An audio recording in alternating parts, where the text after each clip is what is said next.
우리는 지난 주일에 성경은 우리에게 메가처치를 세우는 것을 명령하지 않고 거룩한 교회를 이루라고 명령한다고 말씀드렸습니다. 그 말은 계시록에서 가져온 그런 말이었습니다. 계시록은 큰 성 바벨론과 거룩한 성 새 예루살렘을 대조하여서 설명하고 있습니다. 큰 성 바벨론은 크기를 추구하는 세속의 속성을 가리키는 것입니다. 교회가 크기를 추구할 때 교회는 반드시 세속화가 된다고 말씀드렸죠. 하지만 교회가 예수님을 닮아가는 것을 추구할 때 교회는 거룩하게 됩니다. 거룩한 성 예루살렘이 바로 그것입니다. 곧 성화된다라는 것이죠. 그 성화되는 교회를 19장 8절에서는 이렇게 묘사하고 있습니다. 그에게 빛나고 깨끗한 세마포 옷을 입도록 허락하셨으니 이 세마포 옷은 성도들의 옳은 행실이라. 사랑하는 여러분, 큰 성 바벨론은 마지막까지 거룩한 교회보다 커 보일 것입니다. 반드시 그래요. 그리고 거룩한 교회는 작아 보일 것입니다. 하지만 거룩함은 영원하지만 큰 것은 영원하지 않습니다. 큰 성 바벨론은 예수님의 재림과 함께 최후의 심판을 반드시 당할 것입니다. 불심판 앞에 큰 것들은 다 태워질 것입니다. 하지만 이미 정금과 같이 재련된 거룩함은 영원할 것입니다. 불에 타지 않을 줄 믿습니다. 그것을 우리는 추구해야 되고 그렇게 나아가는 교회가 되어야 될 줄 믿습니다. 최후의 심판의 장면이 이제 19장 11절로 21장 8절까지 쭉 진행되고 있습니다. 이 최후의 심판에 이제 아마겟돈 전쟁이 이제 묘사되어 있습니다. 계시록의 구조상 이 아마겟돈 전쟁은 큰 성 바벨론과 그리고 새롭게 세워질 거룩한 성 새 예루살렘 건설 그 사이에 위치하고 있는 게 바로 아마겟돈 전쟁이고 오늘 우리가 살피는 내용이 그 내용이 바로 들어가 있습니다. 아마겟돈 전쟁은 천년 왕국의 마침과 함께 시작되는 게 바로 아마겟돈 전쟁입니다. 천년 왕국은 예수님의 초림과 예수님의 재림 사이의 시대를 말하고 있다는 게 일반적인 그리고 저도 믿고 있는 그러한 해석입니다. 그리스도께서 오시기 전에는 사단이 만국을 미혹하고 속였습니다. 한마디로 사단이 왕 노릇하였고 온 세상의 주인 노릇하였다라고 말할 수 있습니다. 하지만 참된 왕이신 예수님께서 이제 사람의 몸을 입고 이 땅에 들어오셨을 때 그로 말미암아 이 땅에 하나님의 나라의 왕국이 임하였습니다. 그것이 시작되었죠. 특별히 광야 시험에서 마귀를 이기셨고 결국에 십자가에서 마귀의 정사와 권세를 완전히 무장해제시키셨습니다. 사단의 머리를 밟으셨죠. 깨뜨리셨습니다. 그리고 십자가로 승리하셨습니다. 그래서 2000년 동안 예수님의 초림과 함께 그리고 십자가의 사건 이 모든 사건을 통해서 하나님의 나라는 더욱더 온 세상을 향해 이제 교회를 통하여 확장되고 있죠. 근데 2000년 동안 이 사단의 활동은 제한적입니다. 매우 심히 제한적으로 바뀌었습니다. 마치 우리 안에서 으르렁대는 그런 맹수와 같은 신세가 되었습니다. 그래서 이 시기에 예수 그리스도의 복음은 온 세상에 지금 증거되고 있고 확장되고 있는 과정 속에 있습니다. 그런데 천년왕국이 예수님의 초림과 재림 사이를 전체 그 시대를 칭하는 것이고 이렇게 사단이 우리 안에 갇혀 있어서 이제 제한된 형편이 되었다라고 말하면 이해가 안 되는 게 한 가지 있습니다. 그렇다면 왜 이렇게 이 땅에서 교회는 힘이 없는 것 같고 고난을 당하고 있고 심지어 왜 그리스도인들은 순교하고 있습니까? 그게 그리스도인들이 왕노릇하는 것이고 천년왕국 맞습니까? 라고 하는 그런 질문이 현실적으로 우리의 마음속에 계속 떠오릅니다. 근데 천년왕국과 그리스도인이 이 천년왕국에서 왕노릇한다는 말씀을 이해하려면 여러분의 관점을 좀 뒤집어야 됩니다. 바꿔야 됩니다. 4절을 보니까요. 우리의 관점을 하늘 보좌 위에서 일어나는 일로 옮겨야지만이 이 왕노릇하는 것과 천년 왕국을 정확하게 이해할 수가 있습니다. 요한은 하늘 보좌에 앉은 자들을 보고 있습니다. 누군가요, 그들이? 그들은 예수님의 증거와 하나님의 말씀을 인하여 목배임을 당하는 자들의 영혼이 지금 이 천년왕국 시대의 하늘 보좌 위에 있는 것을 보게 됩니다. 짐승과 그의 우상에게 경배하지도 아니하고 그 이마와 손에 그의 표를 받지 않는 자들이 그 보좌 위에 있습니다. 분명 그들은 땅의 관점으로 보면 마귀에게 농락당하고 고난당하여 죽임을 당한 패배자였죠. 땅의 관점으로 보면, 이 세속의 관점으로 보면 그들은 진 것 같아요.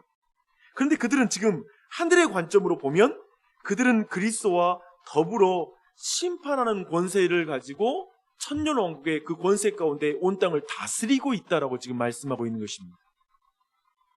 땅의 관점으로는 죽은 자들이고 하늘 보좌의 관점으로는 산 자들이에요. 이것이 어떻게 가능하죠? 5절에 그 답이 있습니다.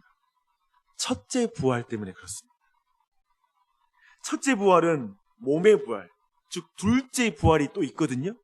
그 이전에 신자들이 죽었을 때, 그때 그들이 영화롭게 된 상태를 첫째 부활의 상태라고 말하고 있습니다. 이들의 상태는 복 있고 거룩한 상태이다 라고 6절에서 또한 말하고 있죠.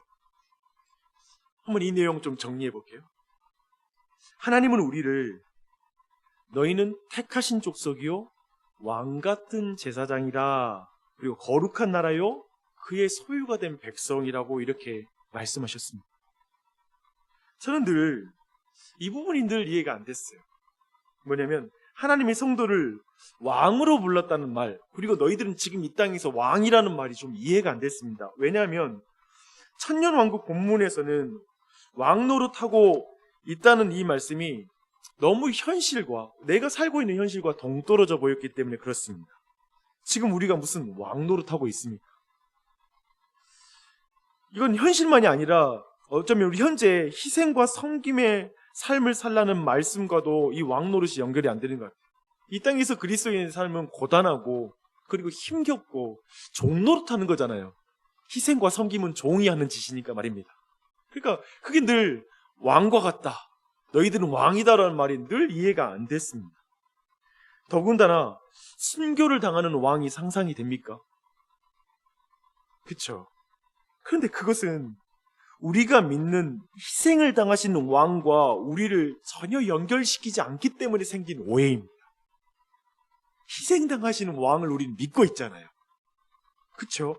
예수님은 자신을 단번에 희생 제물로 드린 영원한 제사장이셨습니다. 그분은 죽임을 당했으나 부활하심으로 지금 하늘 보좌에서 온 세상을 통치하고 계신 왕이신 줄 믿습니다. 믿으십니까? 아멘이죠.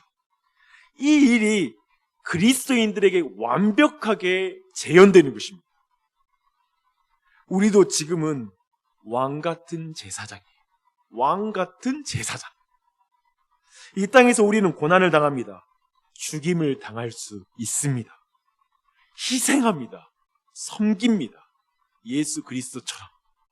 그러나 우리는 첫째 부활을 경험할 거예요.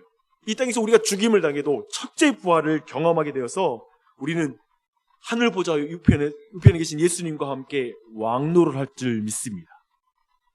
사랑하는 여러분, 지금은 천년 왕국의 때입니다. 이 땅에서는 우리가 왕 같은 제사장으로 살아야 돼요. 예수님처럼 희생과 섬김의 삶으로 왕인 것을 드러내는 삶, 이 땅에서는 그 삶을 사는 거예요. 그러나 하늘 보좌 위에서 예수 그리스도와 함께 왕으로 실제로 다스리는 거예요. 그래서 이 모든 걸 그리면서 우리를 왕 같은 제사장이라고 칭하고 있는 것이죠. 그래서 하늘의 관점과 땅의 관점, 모든 거 안에서 이 부분을 바라볼 필요가 있습니다. 그래서 땅의 관점으로만 본다면 우리는 비참할 수 있어요. 그러나 하늘의 관점으로 우리의 신분을 볼 필요가 있습니다. 이것을 지금 요한계시록 우리에게 알려주고 있죠. 그런데 이 천년 왕국이 끝날 때가 있다는 거예요. 그때가 되면 우리는 더 이상의 제사장의 역할을 하는 일들은 하지 않을 것입니다. 그러면서 이 천년 왕국 끝이 있어요. 7절부터 10절을 여러분 눈으로 보십시오. 무적행에 1000년 동안 갇혀있던 사단은 잠시 풀리게 될 것입니다. 사단의 최후의 싸움이 이제 시작됩니다.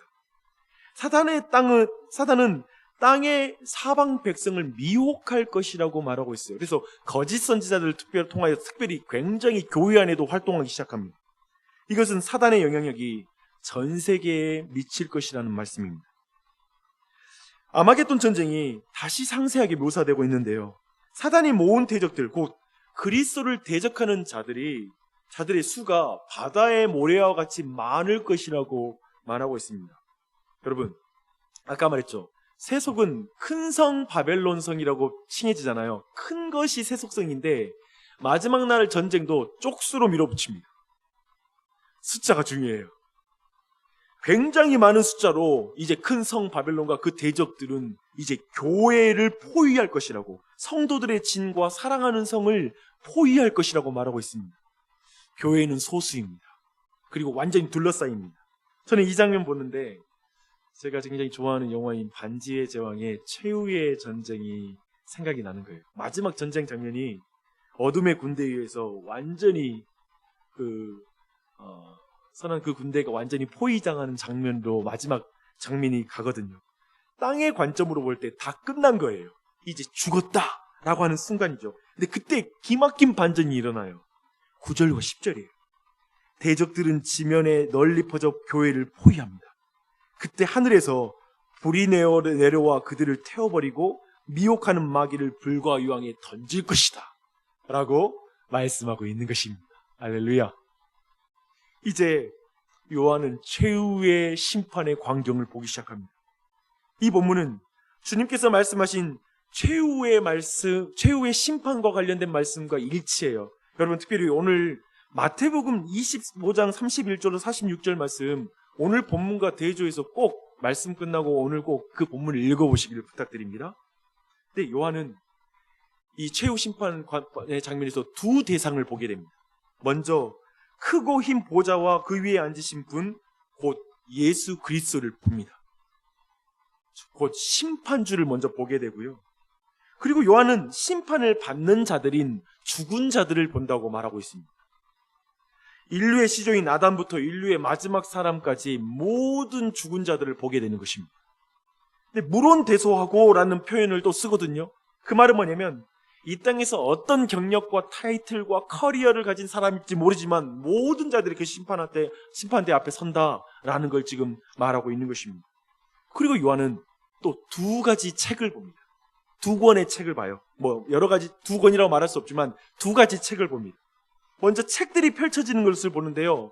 만일의 생활기록부가 나옵니다.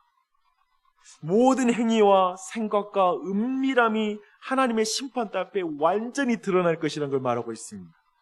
심판의 근거는 행위대로입니다. 행위대로 심판받습니다. 잊지 마십시오, 여러분. 행위대로 심판받습니다.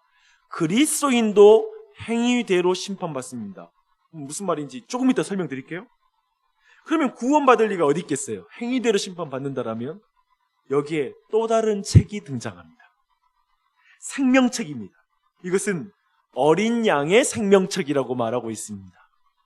여기에는 하나님이 택하신 자들의 이름이 기록되어 있는 것이죠. 이들은 자신들의 행위의 공로가 아닌 그리스도의 공로로 그리스도의 의와 그리스도의 생애와 그리스도의 십자가와 그분의 부활과 그 모든 것을 근거로 하여 하나님과 화목하게 된 자들이 그 생명책에 기록되어 있습니다. 요한은 보고 있어요. 자신의 행위대로 심판받는 사람과 예수 그리스도의 행위로 이미 심판을 받은 사람을 보고 있는 거예요. 여러분 기억하실지 모르겠습니다. 최용지 목사님께서 말씀 전하실 때 천국에서 우리는 우리의 죄를 볼 것이다 라는 그 말씀을 여러분 기억하실지 모르겠어요. 아마도 그 부분을 성경적으로 이해한 분, 아마도 그 말씀에 계속 마음속에 당혹스러움으로 남는 말씀이 아니었을까 싶습니다. 천국에서 우리의 죄를 본다고? 그럼 벌써 죄책감이 연상이 되고 천국에서 죄책감이 있다는 건 상상이 안 되잖아요. 아마도 그 부분이 이해가 안 됐을 수 있는 사람이 있어요.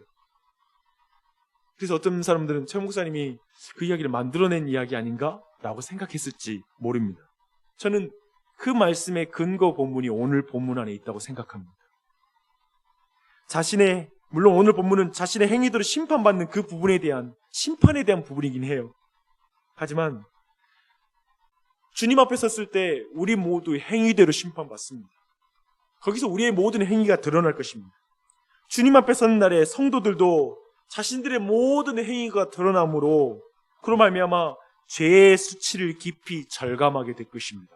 그럼에도 불구하고 우리를 구원하여 주신 예수 그리스도의 행위를 붙잡을 것이고 그로 말미암아 하나님의 은혜를 경험하게 될 것입니다. 할렐루야. 그래서 우리는 심판받을 때 우리의 행위대로 심판받아요. 근데 우리의 행위가 어떤 행위냐면 예수 그리스도를 믿음으로 그분과 연합되어서 이미 심판받은 행위, 십자가로 말미암아 예수 그리스도의 공로로 말미암아 나는 그리스도와 함께 그 공로로 말미암아 구원받는 것입니다. 믿으십니까? 이게 복음입니다. 최근에 팀 켈러 목사님의 죽음에 관하여라는 책에서 매우 인상 깊은 내용을 한 줄을 발견했습니다.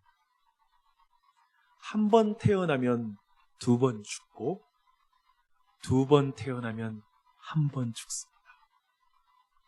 무슨 말인가요? 계시록 내용으로 풀어 말하면, 성경의 내용으로 풀어 말하면 거듭나지 아니하면 육체로 한 번 죽고 거듭나지 않은 사람은 육체로 한 번 죽고 나중에 영원한 죽음을 당할 것입니다. 두 번 죽는 것이죠. 그렇죠. 거듭나지 않으면 두 번 죽어요. 육체로도 죽고 영원히 죽습니다. 그러나 거듭난 사람은 육체로 한 번 죽을 뿐 영원한 죽음을 당하지 않습니다. 그렇죠. 그런데 오늘 말씀을 이 말씀에 더하여서 저는 이렇게 좀 요약하고 싶습니다. 주 안에 사랑하는 여러분, 이 땅에서 심판주를 믿지 않고 자신이 심판자가 되어 자신이 주인이 되어 살면, 육체를 죽이지 않고 살면 영원한 죽음을 피할 수 없을 것입니다. 그러나 이 땅에서 심판주를 믿고 주님의 종으로 살면 왕 같은 제사장으로 그리스도와 함께 고난을 당하며 자신의 육체를 복종시키고 죄와 피 흘리기까지 싸우면, 죽으면 죽으리라고 생각하고 그렇게 믿음으로 살면 영원히 살 것입니다. 이 땅에서 그리스도와 함께 죽으면 부활할 것이고, 이 땅에서 나 혼자 살고자 한 자는 영원히 죽게 될 것입니다. 그러므로 주 안에 사랑하는 여러분, 그날을 준비하고 사십시다. 명백하지요. 믿음으로 그리스도와 연합한 성도는 마지막 심판날에 그리스도께서 영접해 주실 것입니다. 어떠한 심판도 우리를 상치 못할 것입니다. 머리털 하나도 상하지 못하게 할 것입니다. 역사 속에서 일어난 그 어떤 일일지라도 우리의 마음을 요동하게 할 일이 이 땅에 없습니다. 무엇이 두렵습니까? 무엇이 우리를 상하게 하겠습니까? 무엇이 우리를 그리스도의 사랑으로부터 우리를 끊을 수 있겠습니까? 왕같은 제사장으로 사는 삶은 고단하지만 명예로운 길이고 영원한 길입니다. 그러니 그 고단할지 모르지만 그 명예로운 왕같은 제사장의 길을 걸으십시오. 그러면 그날에 우리의 왕이시고 진정한 제사장인 예수님이 우리를 꼭 껴안아 주실 것입니다. 물론 지금부터 우리는 그분을 경험할 것이고요. 이 아침에 그 왕같은 제사장의 이름을, 우리 왕이시오 참된 제사장이신 예수님의 이름을 의지하여 왕같은 제사장의 기도를 드리십시오. 주변에 있는 사람을 위해, 이웃을 위해, 교회를 위해, 가족을 위해도 기도하십시오. 고단한 기도지요. 나만을 위한 기도가 아니니까. 근데 그게 우리의 명예로운 기도입니다. 그런 은혜가 넘치기 바랍니다. 특별히 이 상자가 참 많죠. 왕같은 제사장의 길, 교회의 삶, 내 것을 나누고 채우고 채우는 삶. 고단할 수는 있지만 내 것을 나누니까 내가 좀 더 가난해질 수는 있겠지만 그게 왕 같은 제사장의 또 삶이기도 해요. 그래서 풍성히 채워진 은혜가 넘치도록 또 기도해 주시기 부탁드릴게요.